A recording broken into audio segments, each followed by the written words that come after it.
Most of the questions were about why don't you guys report positive news about the president?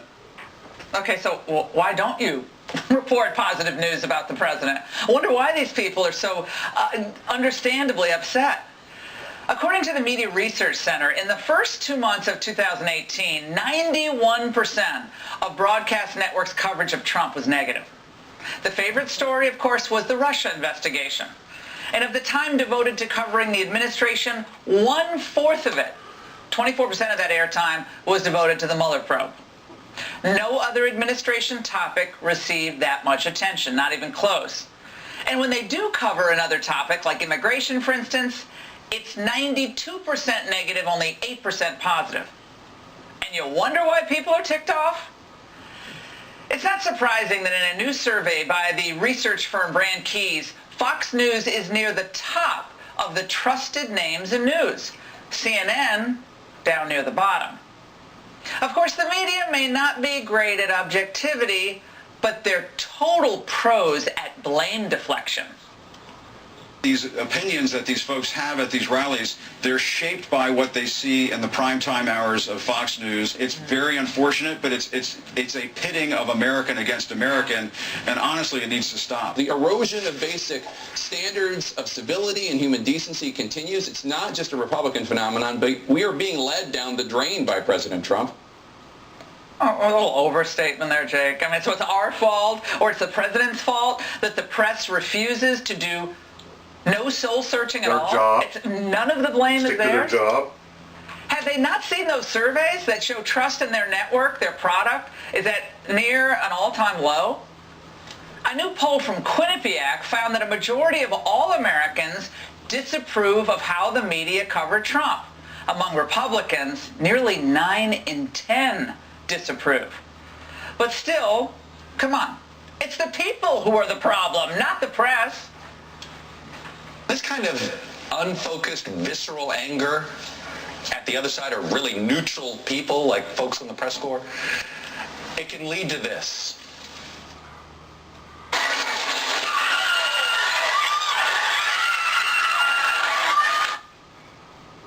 It's just beyond reprehensible comparison. I mean, we won't talk about Steve Scalise. We'll talk about that later. I don't recall the same level of concern over the violence at, let's say, Berkeley when conservatives speak, or outside the Trump rally in San Jose during the campaign. Remember when that guy was pummeled? When the left engages in not just harsh language, but criminal acts of violence, destroying property, putting police lives at risk, the media work overtime to understand the underlying anger and upset. I see a lot of people expressing their humanity in the face of a candidate who has really built his candidacy on denouncing their humanity. And I mean, yeah, there are a few people out there who are not out there to actually protest, but at the end of the day, they accomplished their goal. They got on TV and they got their issues aired. They have grievances. It's not like it's mindless or they just want violence. They're speaking up against someone who's really attacking their community. We want you to know that our hearts are out there marching with them. Did any of them bemoan the vile nature of the commentary or the signage at, let's say, the Women's March? Where were the liberal complaints about this rhetoric? And with this kind of inspiration, I will go and take Trump out tonight. I wish you were in high school. I could take him behind the gym. That's what I wish. How dare he say the things he does? Of course I want to punch him in the face. Right. Where was all the media outrage about that? Did President Obama or other well-known Democrat leaders decry that approach, that language, that vitriol, that incitement to violence? Of course they did not. Because after all, President Trump, the people who supported him, continue to support him, they all deserve that and worse. And where were the media condemnations when women who were affiliated or support the president, work for the president, were harassed at restaurants, driven from movie theaters?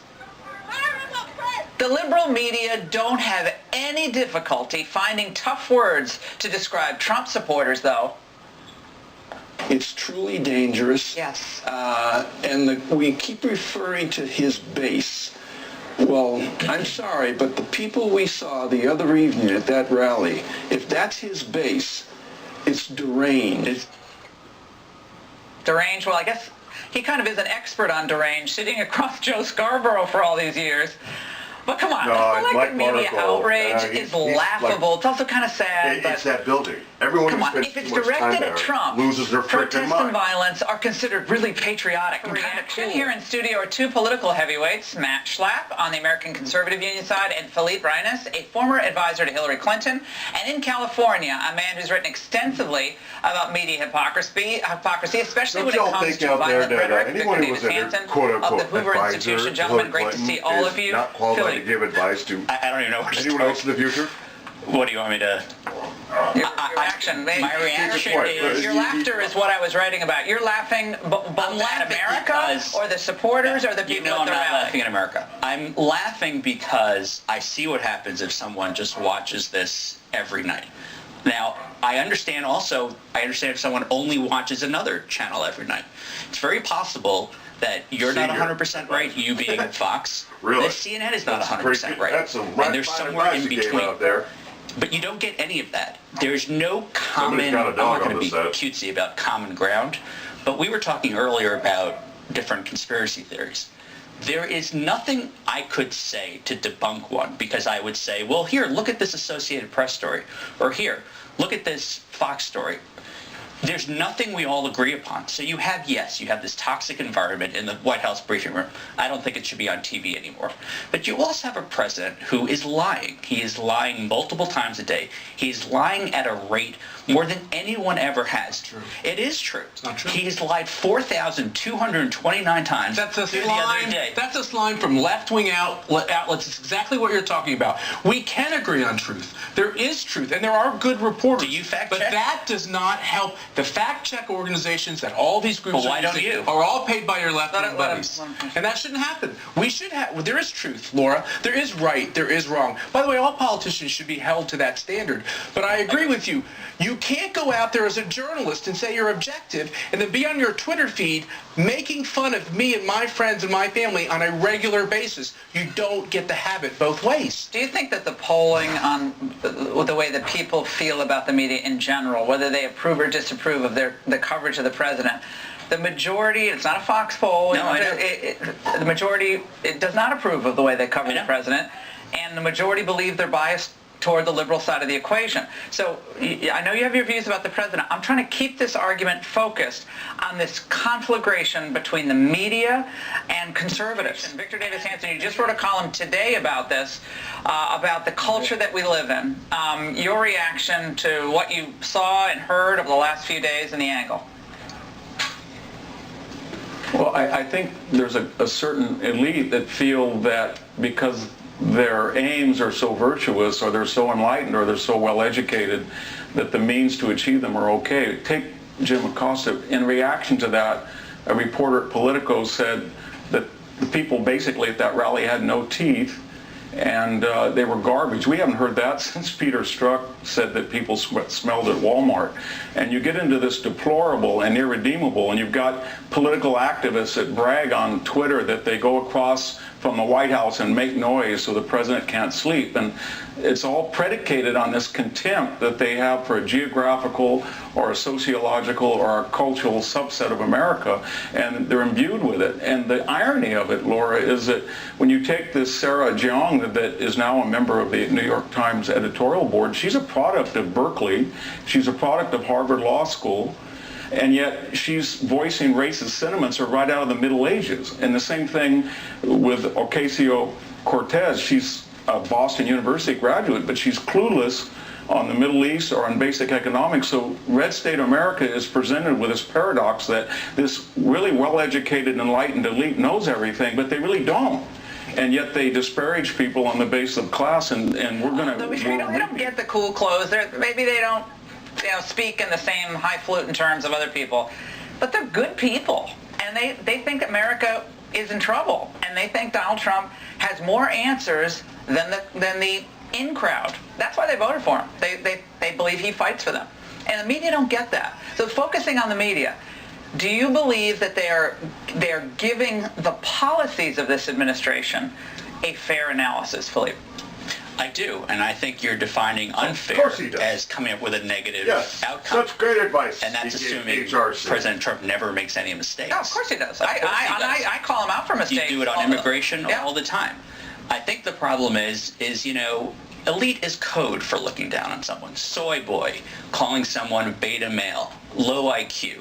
This is not one group looking down from a mountain saying, "Oh, the other group is scary." No, I think people get offended and then they strike back. It's a bad cycle. You have 100% of the country angry as hell, and there's no way. The media, to some extent, is one of the ways to hash it out, and they have been neutered. You have been neutered.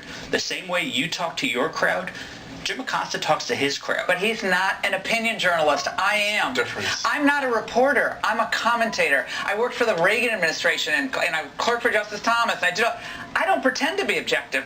I am an opinion journalist, but I think I'm fair, and I think there are great reporters out there. Incredible impact on facts and stories. Sure, Sean Hannity has single-handedly given incredible credence to some of the worst conspiracy theories. No, First of all, you're going to come on this network and attack Fox, Philippe. We can do this for an hour. I'm sitting here. I think conspiracy theories. You know what I think is a conspiracy theory? Saying garbage people jeering at another person, falsely accuse them of lying, flip them off, someone fetch a fainting cap. Like Mark Caputo, who says the most horrific things as a political reporter. I don't know who she is. I'm not defending her. Mark Caputo?